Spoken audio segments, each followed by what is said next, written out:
So the reason I say that this book is not good for the WNBA is not for the obvious reason that a lot of people are talking about.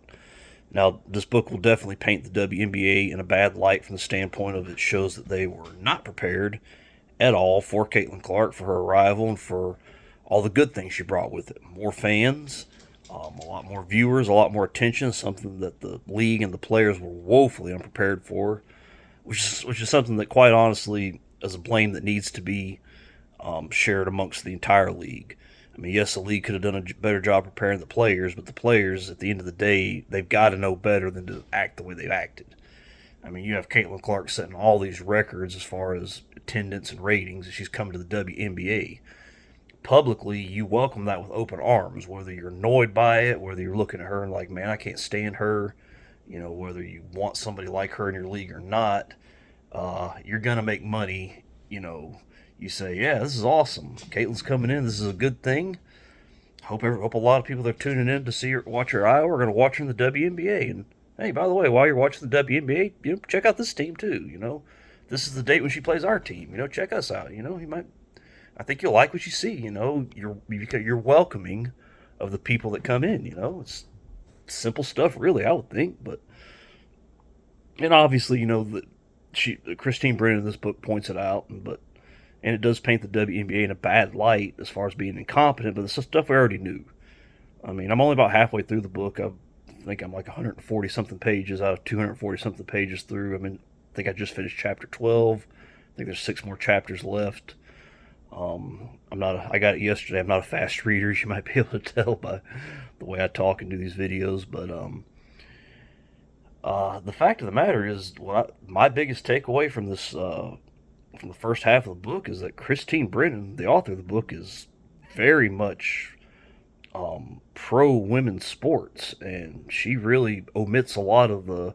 She talks about the good things, and quite honestly, omits a lot of the bad things.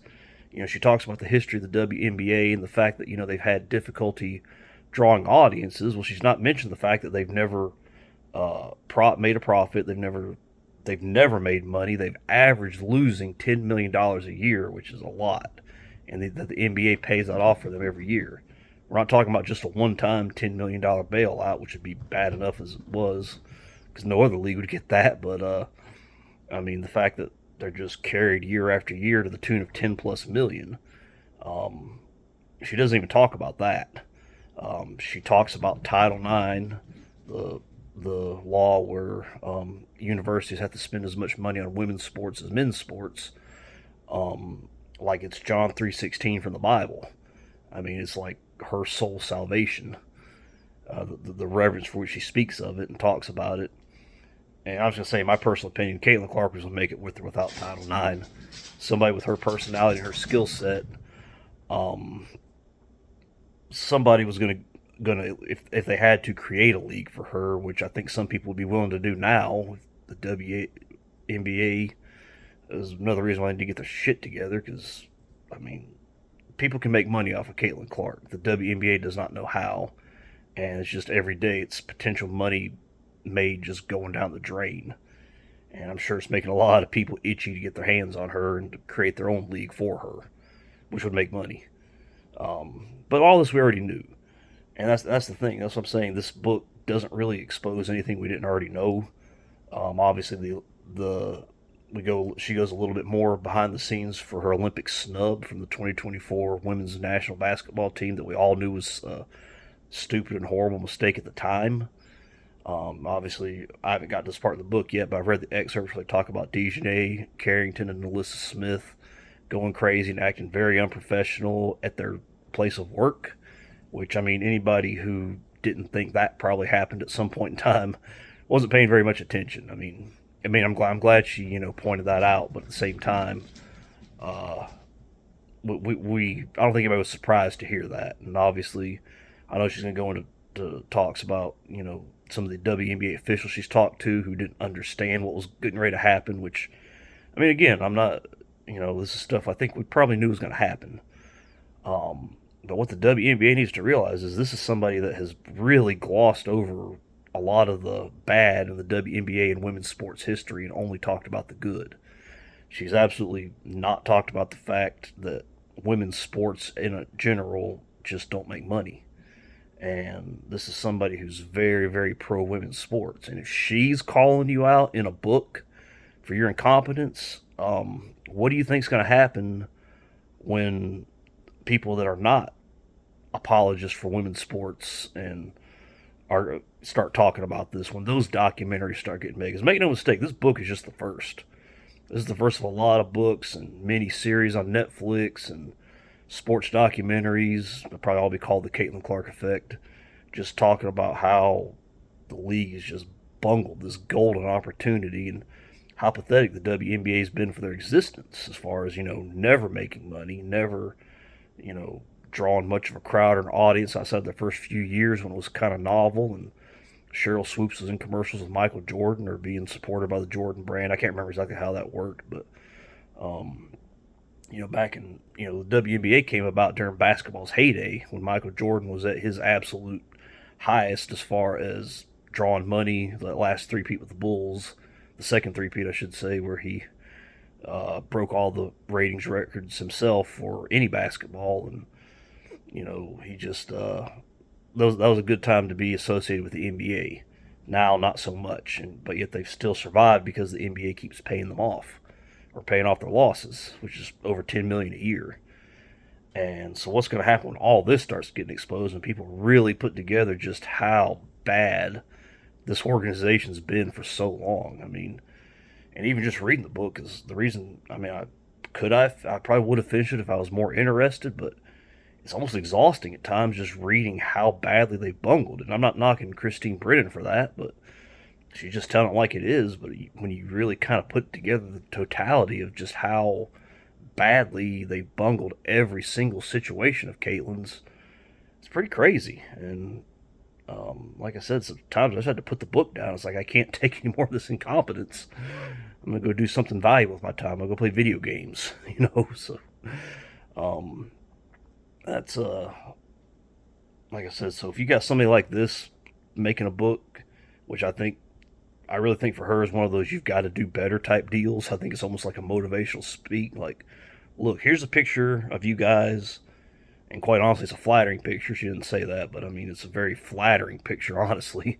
For all the bad she talks about, she glosses over a lot of the really bad. And she talks about their, social issues in the WNBA like they really did something, even though they didn't. She praised them for, their support of George Floyd, a man who held a gun to a pregnant woman's stomach, while other men ransacked her house and beat her, and it wasn't proved in court, but some say sexually assaulted her. That's not very pro-woman, I don't think, but hey, I'm a guy, so I don't think I can really choose what is or isn't pro-woman. And she actually praised them for sticking up for Jacob Blake after he got shot after fighting the police and reaching for a knife to stab them with. And the reason the police were called was because he was back at a home of a 15-year-old black girl who had accused him of raping her. That's not a very pro-woman person. And they were glorifying him, and she's glorifying them for glorifying him. So, her acting like they've actually made any progress socially through the WNBA that's not negative. Like, wow, these are the people supporting Jacob Blake and George Floyd. Yeah, I think I'm going to stay off this Black Lives Matter bandwagon. So they did a lot more harm than good. I can't prove that quantifiably, but anybody who says, yeah, I didn't know what to think, and I saw the WNBA ladies wearing those T-shirts and doing all this, and said, you know what, I'm with them. They changed my mind. If they're out there, they can be measured in multiples of one, or probably less, honestly. But I'm sure they did a lot more bad than good. So that's the WNBA. I mean, one of women's sports' biggest proponents is calling you out. It's only going to get a lot worse. So for everybody who is mad that this book's come out, people like Cheryl Reeve talking bad about it. Cheryl, she took it easy on you. There's people that are gonna, when they write their books, you're really gonna get destroyed and pointed out for the not very forward thinking mind that you are. So Uh, this is not good for the WNBA at all. They've screwed up, and like I said, this is just the start. And one of their biggest apologists is out there um, running you down in a book and detailing your incompetence. That's bad. So I said I'm gonna finish reading it, but it's like I said, it's not the book I thought it would be, but it's actually worse for the WNBA than if it were just a book of somebody just trashing them. She, like I said, praises women's sports to the high heavens, everything about women's sports and their history, glosses over a lot of the bad that's happened along the way, even praises some of the bad, and basically talks about, male dominated landscape, and she brings race up a lot. Kennedy Carter, who is black, did this to Caitlin Clark, who is white. It's like, we can see that. We can tell black from white, thank you. When really, and truthfully, the sexuality is the dynamic that's really hurting Caitlin the most. Candace Wiggins, who is black, pointed that out. She said her being straight and popular, at least popular relative to the WNBA in the 2010s when she was playing there, said she got bullied for that. And quite honestly, that's the part that makes me wonder. You look at the recent Connecticut Sun deal with J.C. Sheldon and Marina Mayberry.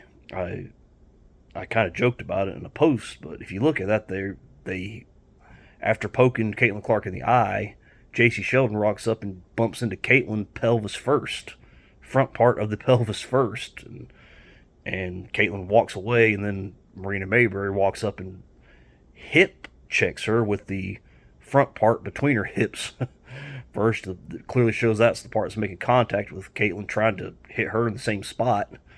And it makes me wonder if that's some sort of lesbian bullying, trying to make her as uncomfortable as possible. We saw that in the post game celebration when Indiana won the Commissioner's Cup, and Caitlin Clark was, on a live stream, saying, thanking the fans for their support. And what was it, Sydney Colson, who I believe is openly gay, walked up behind her, and it's out there. You can see it. It's uncomfortable, and Caitlin's immediately uncomfortable and stands up and says, "Oh, no, thank you," but keeps her cool, keeps her composure. So part of me wonders just how much lesbian bullying she's having to go through, and that's a part of it that Christine Brennan just leaves out. And I don't know where Christine Brennan's orientation is, and I don't know what Marina Mayberry or J.C. Sheldon's orientation is, but I don't really care. But part of me kind of wonders now, because with them doing that, it just seems like that's part of the bullying process.